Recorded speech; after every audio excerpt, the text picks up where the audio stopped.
I'm Dawn Wiggins, a licensed marriage and family therapist, your life and relationship strategist. Today's show is Ask Dawn Anything, and I'm Dawn. The topic today for your questions is relationships. So this topic can apply to anything, whether it's about friendships, a romantic relationship, family relationships, your relationship with yourself, which is one of the most important. It can be about relationships with a higher power. You might refer to that higher power as God. Anything you can think of that has to do with relationships, I want you to jump in and ask me. I'm really excited to see what questions we have in the chat today, and hopefully will help you discover some life hacks that will help make your relationship smoother, more intimate, more connected, less conflict. I can tell you right off the bat that a lot of times some of the top problems that we have with relationships with others is that we enter the relationship and we're kind of on a pink cloud and we're kind of excited, and then over time we become selfish and we take things for granted. And even when we do things in the name of supporting, loving, and helping others, underneath that there's typically an emotional motive to keep the peace. And that means that if I'm trying to keep the peace, believe it or not, that's me trying to avoid uncomfortable feelings instead of dealing with the issues in the relationship. So know that even sometimes what seems like caretaking and a loving act really can be selfish because we don't want to feel emotional discomfort. And that tends to be one of the biggest issues that leads to conflict in relationships. I see a question in the chat box, so let me check in. Can I have a loving relationship with a partner without loving myself? Well, you could do the best you can with what you have, but if you don't truly know how to love yourself, it makes it harder to love your partner. So I was, in preparation for the show, I was kind of thinking about this. Can you really have integrity without loving yourself or really having self-worth? It's hard to have integrity or honesty in your relationship if you don't really feel truly good about yourself, if you don't really love yourself enough to be yourself, because we tend to then be chameleons and accommodating others quite frequently, which means we're not being completely honest about how we feel and what we think and what we need inside of a relationship, which means little by slow, the things that our partner was attracted to, they start to go away. And so the most effective relationships, the most intimate relationships, are the ones where we love ourselves to be ourselves and then navigate the conflicts and the disagreements inside of there. Relationships weren't meant to be conflict free. They're meant to be authentic. Authentic and intimate relationships are the goal. And so that means you're going to have disagreement, you're going to have conflict, because you're two different people with two different thoughts, feelings, beliefs. And so embracing your own ideas, being open to your partner's ideas, and being willing to really listen and really consider what their views and values are, and not just try to convince them that you're right. So sticking to your own values, but also being willing to listen to theirs. That's incorporating self-love with loving your partner. There's a question that says, I was wondering if by not loving ourselves, we go faster into or stay in the codependency triangle.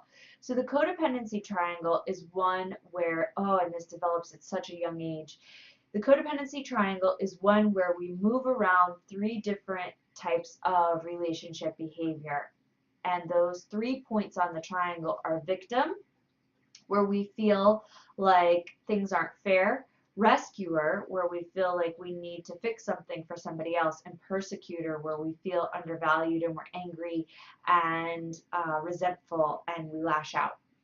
And so when we jump onto the triangle, we end up moving around all 3 parts. And when we're not in an intimate relationship, when we're not in integrity with ourselves, we get on the triangle more and we stay on it longer. So if we don't love ourselves enough to stay grounded in I'm okay, even if you're not okay, then we tend to jump on the triangle to try to fix it. So let me see if I can illustrate this with an example.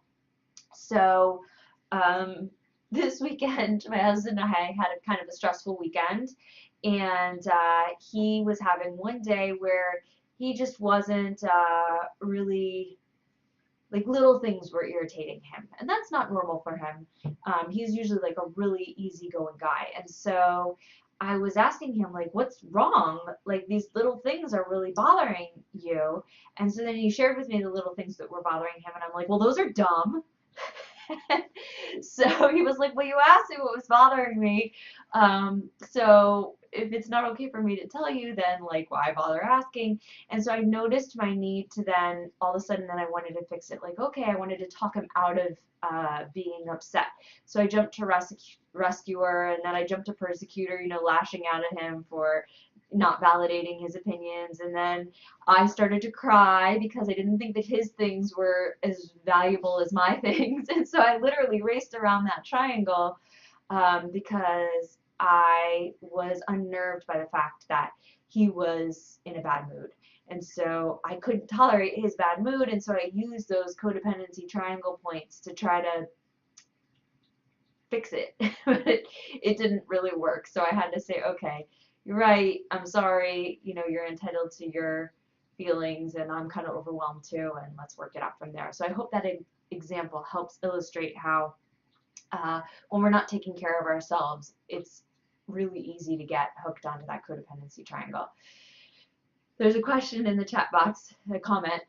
So I had a family member who got married after having a huge fight with her fiance a few months before the wedding. If the conflict isn't fully resolved, is it okay to still get married to fix it? Well, marriage is never a solution to a conflict. It's interesting. I was thinking about, I wonder if I could do some consulting to brides on the day of their weddings, but most brides are pretty invested in following through with their marriages. But if you haven't resolved your conflict prior to your wedding, and it's like a deal breaker conflict, this is a caveat that I really want to put out there. Deal breaker conflicts are like infidelity, especially chronic infidelity, chronic drug use, chronic physical abuse, or mental or emotional abuse. And I mean abuse. I'm not just talking about, like, had a bad day and I came home and kicked the euphemistic dog. If there's chronic deal breakers and those things aren't addressed before getting married,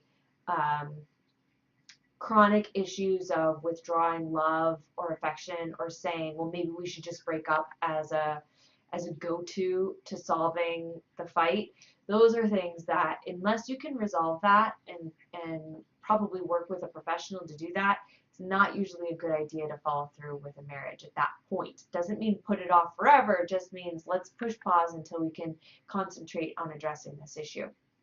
I see another comment in the chat box. I find it difficult to actually talk to my partner about what's stressing me out. Do you have any tips for opening up? Yes, that's an awesome question. Favorite question of the day so far. So first we want to have an understanding about what is the block. Like, what is keeping you from opening up? Is it that, like, for instance, the example I gave earlier, I invited my partner to open up, but then when I did, I told him that what he was thinking was not rational. And so if your partner tends to shut down your feelings, then I would suggest going into that conversation by saying, I want to share how I'm feeling with you, and it's really important to me that you just listen, and whatever I say, you take a breath and don't respond right away, and ask for what you need from your partner. If your fear is just your insecurity and your partner is generally pretty supportive, then it's usually just kind of lean into the discomfort and be willing to call upon your courage, call deep upon your courage, as Brene Brown has said, and lean in and take the leap. If your partner has demonstrated consistently over time that they're loving and supportive, and if it's the fear of the response that you're going to get from the partner, well, even if your partner is critical, is it coming from a place of selfishness and disrespect? Or does your partner really love and care about you, and they just maybe need help knowing how to show up as a good partner. I know, like with my husband and I, I would always just encourage him. I do always encourage him, just lean into the discomfort and we'll work it out. I may not always respond beautifully, but at the end of the day, I love you deeply and I want us to work it out. So think if you can get an idea of what's the block. Is it your own anxiety? Is it something your partner is doing? Is your partner receptive to kind of tweaking communication? And or is there like a real resistance to your partner hearing you? I hope I answered your question. If not, please ask a follow-up or make a comment. There's another question. Is it important to do premarital counseling? I think premarital counseling would reduce the divorce rate incredibly if the couples were willing to consider actually changing the way that they function in relationships. So I think that two things to answer that question. Is premarital counseling important? Yes, but number two, only if there's willingness to do it differently. Because if you're just going in it just to check off that, okay, we did that, and to feel better about your choice, or if you're going into premarital counseling in an effort to change your partner, those are not great motives and they're not going to lead to very great outcomes. If you're going into premarital counseling with an open mind about how to learn to be a loving partner and how to have a successful relationship, then yes, it's a great idea. It will reduce your risk for divorce. It will increase the likelihood of having an intimate relationship and a place where you can really feel comfortable to come home to at the end of the day. So, great question. I have another question here that says, why do most relationships fail? So most relationships fail. My broad answer is because people become selfish or complacent. So inside of that very broad answer, it means they stop listening. They stop prioritizing their partner. They become dismissive. They stop valuing their partner's thoughts and feelings. They stop putting an effort into the relationship. They take things for granted. They stop being fully or never began with honesty.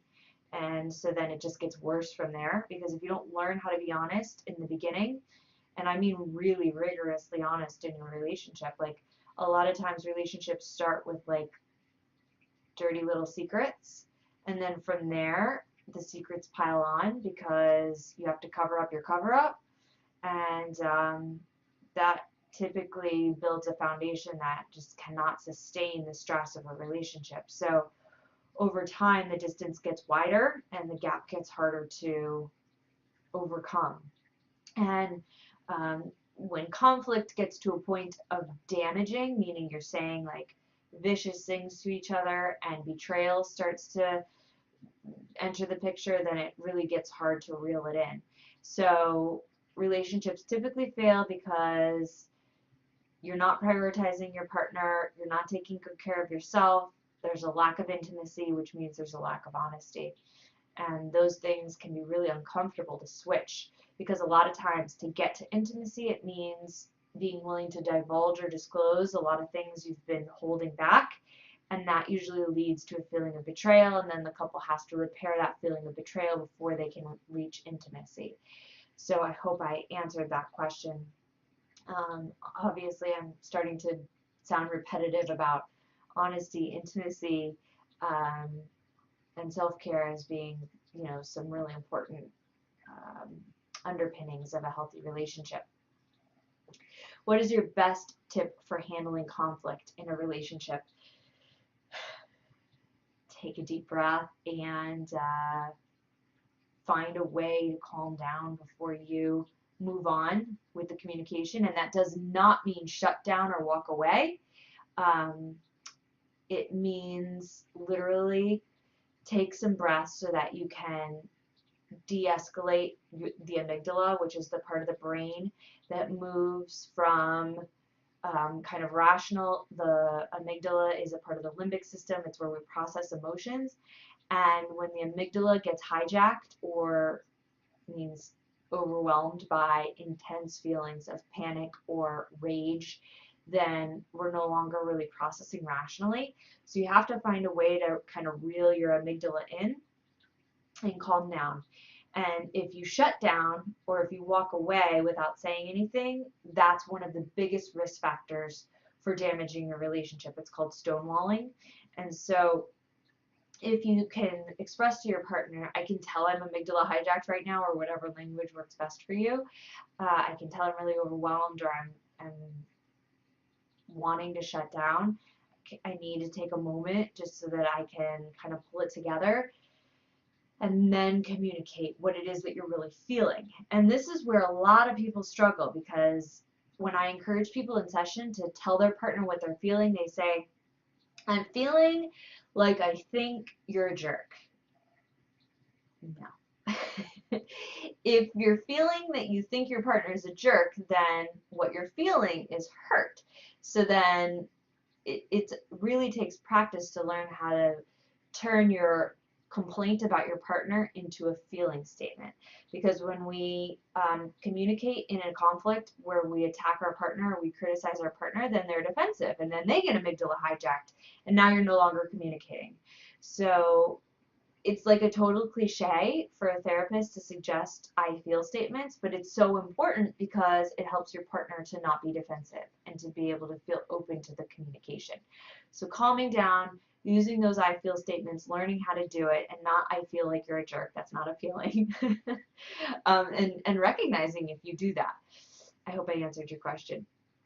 Let's see. My partner doesn't seek intimacy nor wants to hold hands or hug me, but I do. What can I do to change him?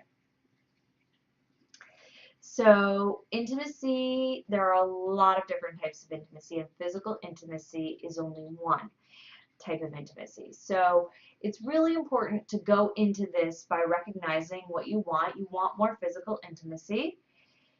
And it's also really important to not try to change your partner, because if you try to change your partner, then it automatically I'm sorry, I just lost my word. It automatically introduces that defensiveness. If your partner feels like you're trying to change them, then they're going to say, what's wrong with me? Why can't you love and accept me as I am? We all want to be loved and accepted as we are. And they may not feel like, your partner may not feel like they have the capacity for whatever reason to hold hands or to be more physically intimate. And physical intimacy tends to be a huge roadblock to other forms of intimacy, because if the physical intimacy wasn't there, or once it starts to fall away, then we start to feel a lot of distance from our partner. So it's really important to get a sense of what's getting in the way of that physical intimacy. Does it feel uncomfortable for them? Is it awkward? Is there a block? Like, are they currently holding resentment against you or against somebody else? Or do they have some unresolved issues around physical closeness?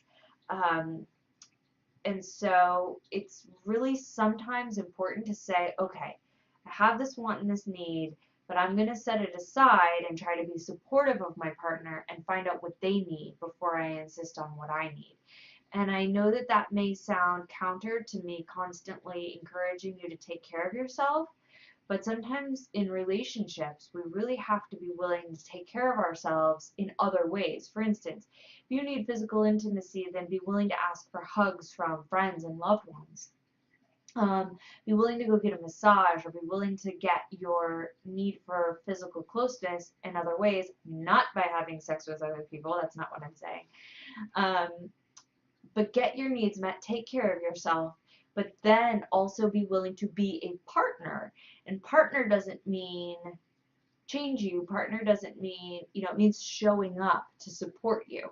And so find out how you can support your partner in creating physical intimacy and not just demanding what you're looking for. And learn that there are other ways to get your needs met. And that sometimes, as we talked about in the mothers and daughters talk, is that sometimes in relationships we have periods of closeness and periods of distance. And in periods of distance, when you're uncomfortable, really find those places where you can get your relationship needs met from other close friends, family, loved ones, those kinds of things. Let's see. Is it important to have time to yourself in a relationship? Yes! And this can be so hard, especially for relationships where there's children or a lot of extended family around. And this is where it's really important to know, you know, what your limits are and when you really need time. And like my husband and I, our schedules are a little opposite. He goes to work really early. I tend to work late. And even though sometimes that doesn't allow us to spend a lot of time together in the evenings, it does allow him to spend time by himself in the evenings, which is really important. He can do his hobbies um, and kind of just chill out a little bit. And I work to try to stay connected with my girlfriends and make plans where I know that he can take care of our daughter.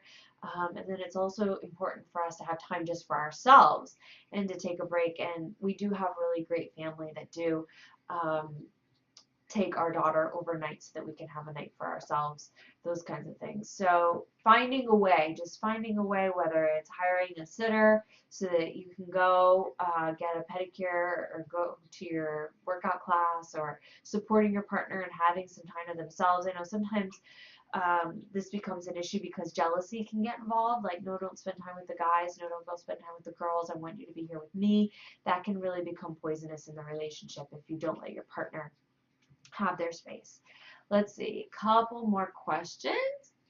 My friend chose her romantic relationship for very practical reasons 20 years ago, and she is still married. I fall in love all the time, but they don't last. What do I do wrong? Okay, well, that's a really great question. What is your motive for falling in love?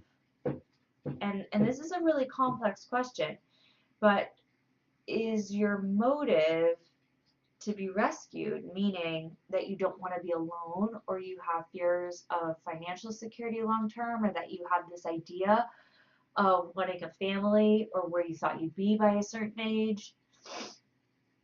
And sometimes we have these messages that are part of our core belief system, and we try to get those needs filled by finding a partner, but then we have kind of blinders on and we're not seeing the whole picture, and we end up ignoring red flags. And so there's something to be said for the lost art of commitment in a relationship, like commitment no matter what, because I do believe that that is a lost art. I think that as a society we've lost track of how to commit to even like our belongings. Like, when things stop working, we just throw them away and we buy new ones, and that's become a mentality, that we've kind of adopted in general. So commitment is, so I would want to understand what's your belief about commitment. I would want to understand what kind of partners are you picking and what are their beliefs about commitment, and what are your motives for getting into a relationship. So I know that there's layers to your question, but if it's not lasting, it's probably because there's issues with your belief system isn't matching up with the person that you're picking, and that there's probably some things that you're not conscious of that you need to learn about yourself before you pick your next partner. Okay, so I see one last question, and then we're going to wrap it up. I love that we've had so many great questions today, and I hope I have answered them. How do you handle in-laws butting into your relationship? Well, that is something that couples need to agree upon as they're in a relationship. Is what is our stance on our extended family involvement? Because once I couple, then this becomes my family and these become extended family, right? So my partner and I, we are the family unit, and we need to create a couple bubble. And a book that I often use in relationships is Wired for Love by Stan Tatkin. I love that book. And he talks about creating a couple bubble and learning how to manage thirds. And thirds are anything that's outside of that couple bubble. So that's hobbies, work, extended family, in-laws, kids, money, you name it. Those are things that are outside of the couple bubble. How do we be in relationship with them by keeping this bubble intact? And that's ultimately how you handle in-laws, is saying, how are we going to maintain our bubble without popping it? Because if you pop the bubble, then the relationship has been temporarily damaged and we need to repair it. So how can we be in relationship with the in-laws without popping the bubble. And that's an agreement that you need to make as a couple. And that means usually making concessions on each side and prioritizing your relationship. And that can be challenging for some people who are used to being best friends with a parent or best friends with some other extended family member, and learning how to transition to prioritizing your partner over the other relationship. And so that book, Wired for Love by Stan Tatkin, and the whole chapter on managing thirds can be a really great tool for any couple who's wanting to learn how to manage relationships with in-laws. So if there's any questions that I haven't really fully answered, I would definitely recommend reaching out to me. Check out my website, dawnwigginstherapy.com, where you can send me a message and ask your question, and I'd be happy to answer that for you. You could also schedule a free consult, which is a 30-minute phone consult where we can kind of get an idea if we would be a good fit to work together. And it doesn't matter if we're in the same town, because I use a HIPAA compliant online software where we can meet together to do therapy, and it's becoming more and more popular, and it's really easy to use, and I enjoy seeing clients that way. Join us next week on YouTube Live, where we're going to be having Ask Dawn Anything, and I haven't picked a topic yet. I'm toying around with addiction as being the topic, but if you want to send me a message and suggest some ideas for what you'd like to ask me about, I'm always open to your suggestions. I love the format of being able to ask and answer. So thank you for being here live. If you're watching the video after the fact, if there was anything here that was helpful, please be sure to hit a thumbs up and subscribe to the channel so you can be notified when I'm going to be live or when a new video becomes available. I hope you enjoyed our time together today. Thanks for being here, and have a beautiful day.